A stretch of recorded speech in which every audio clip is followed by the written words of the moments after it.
All right, Drake Riggs here for MMAnia.com with Mr. Rory MacDonald, former Bellator champ. You know him, been around the block plenty of times. Rory, man, getting ready for the 2022 PFL season. Just how are you feeling going into this one, having, gotten the first one out of the way, feeling a lot better, more excited, comfortable for this next one, I'm sure. Yeah, I feel at my best. Obviously, last season didn't go my way, but I feel like with the off time I had, losing in the semifinals, I got to make a lot of adjustments, and I'm just thankful, to,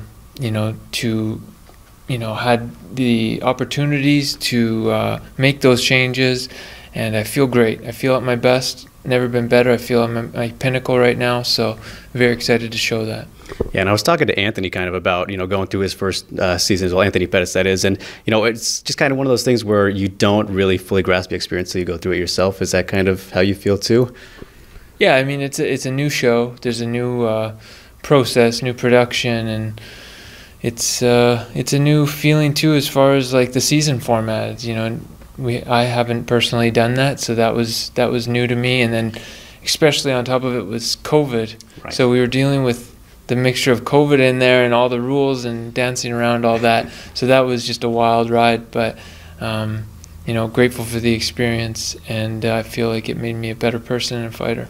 Yeah, and I remember you were saying that whole, the pandemic kind of led you to Sanford a little bit. Are you still been training there for this camp and everything? I haven't been there since August, but eventually I'd love to go back. I love the training and the guys there.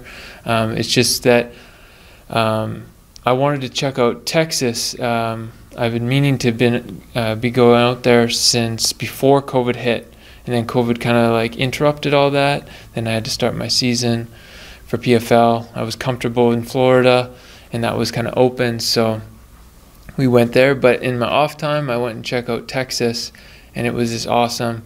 I got to do a lot of training with Tim Kennedy, a lot of the guys that he's training with there, and John Donaher and his group of guys. So it's just been a really good fit for me. I reached out to George St. Pierre, just kind of asking him, like, what would he do in my situation, things like that. And he gave me some good advice, like a training camp needs to fit like a shoe for you. It's not going to fit the same for every individual person. And I feel like I found that with the mixture of training in Montreal for a week and going to Austin, training with those guys for a week and going back and forth. And I feel like at my best because of it.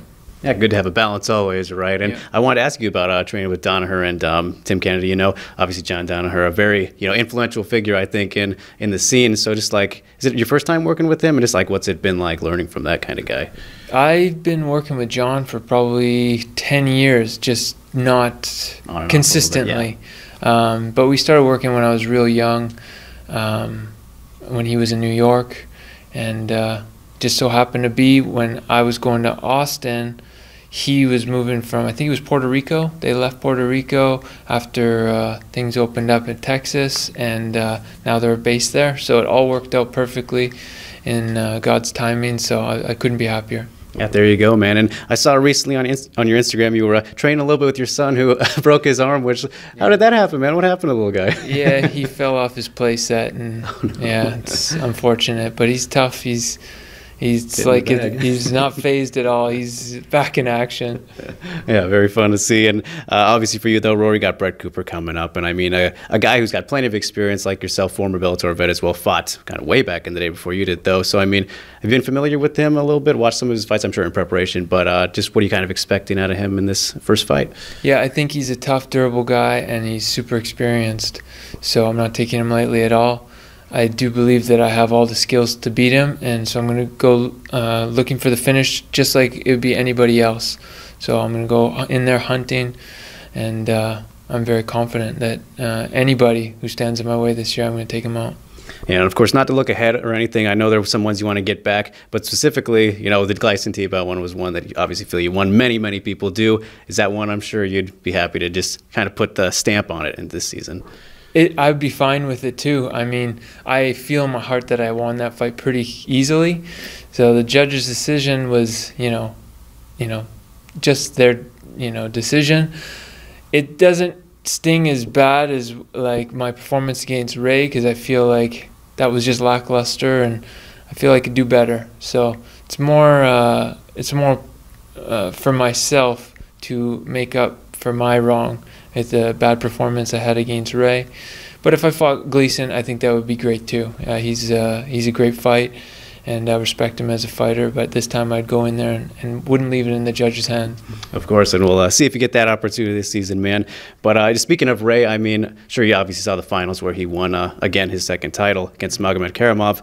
What'd you make of that fight? I mean, were you surprised to see him put him away like that? Pretty competitive early on. Yeah, it was a good fight. Both are great fighters, and he was able to come out and stand up from the ground and get him with that good shot.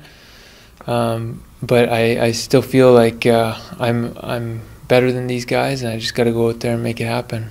Absolutely, man. And all right, Rory, last thing I will leave you with, man, bit of a fun question. I've been asking people, a three-parter, right? So if you could knock out one person, submit one person, and have a beer with one person, if you drink, whatever, kind of hang out kind of thing. But here are your options, man. I'm going to give you between Nate Diaz, Gleison Tibau, and Robbie Lawler. Which ones would get which from you?